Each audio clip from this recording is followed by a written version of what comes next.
On the morning of the 9th of May, 1671, a clergyman waited at the door of the jewel house inside the Tower of London.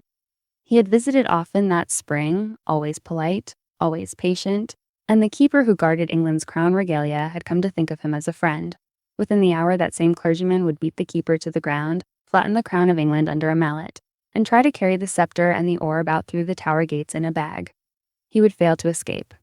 And yet within weeks, he would be sitting across the table from the king who ruled the jewels he had tried to steal, pardoned, landed, and welcomed at court. This is the story of Colonel Thomas Blood, and of how the public record still argues about why he was ever forgiven.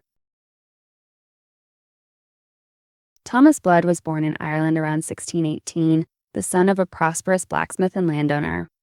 He fought for Parliament in the civil wars of the 1640s, rising to the rank of lieutenant colonel, and for his service he was granted land confiscated from Irish royalists.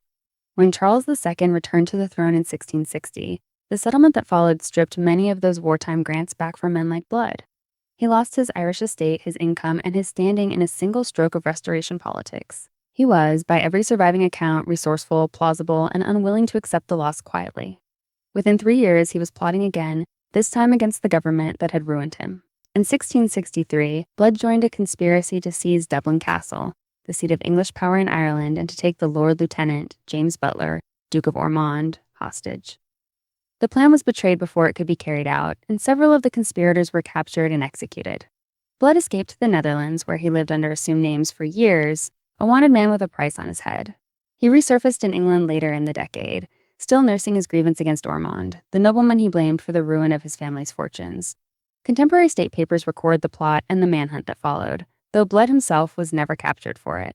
On the 6th of December, 1670, Blood and several accomplices ambushed the Duke of Ormonde's coach in St. James's Street in London.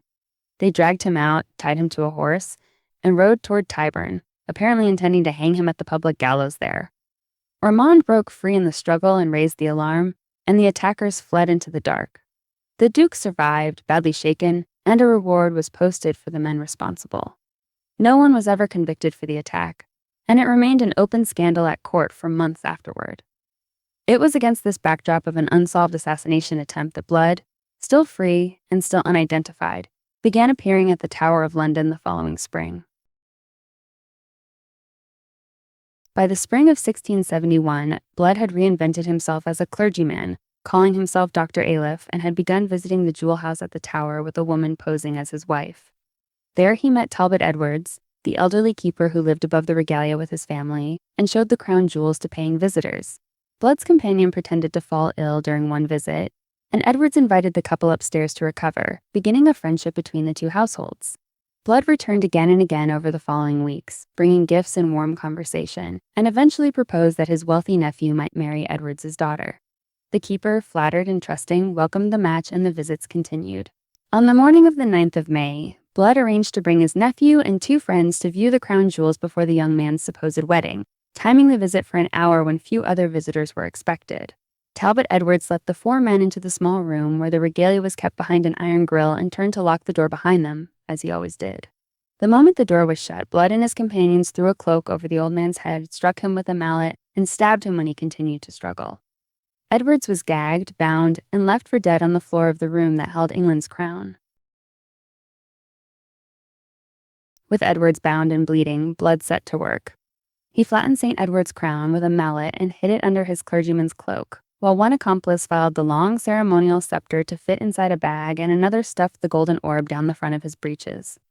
The crown had been remade for Charles II's coronation in 1661, after the medieval regalia was melted down and sold during the Commonwealth years, and it was this new crown that Blood now carried toward the Tower gates. The plan depended on the household staying silent for only a few more minutes. Instead, Talbot Edwards's bound and gagged body began to stir, and he found enough breath to call for help through the door. At that moment, Talbot Edwards's son Wythe, a soldier who had been away and was not expected home, arrived at the Tower and found his father bleeding on the floor of the jewel house. The household raised the alarm, and cries of treason echoed across the Tower grounds as guards scrambled to close the gates. Blood and his companions ran for the outer gate with the crown, scepter, and orb still in hand, pushing past a warder who tried to stop them and firing a pistol in the confusion. It was a race measured in seconds, between a plot that had taken months to build and a household that had just found its voice again. Blood was seized at the iron gate, the last exit before the Tower Wharf and the open street, still clutching the flattened crown under his cloak. His accomplices were caught close behind him, one still carrying the orb, another dropping the filed scepter in the struggle to get away. All of the regalia was recovered, though damaged, several small stones having fallen loose and never been found. Under arrest and facing certain execution for an assault on the crown itself, Blood gave his captors an answer no one expected. He said he would confess everything, but only to the king in person.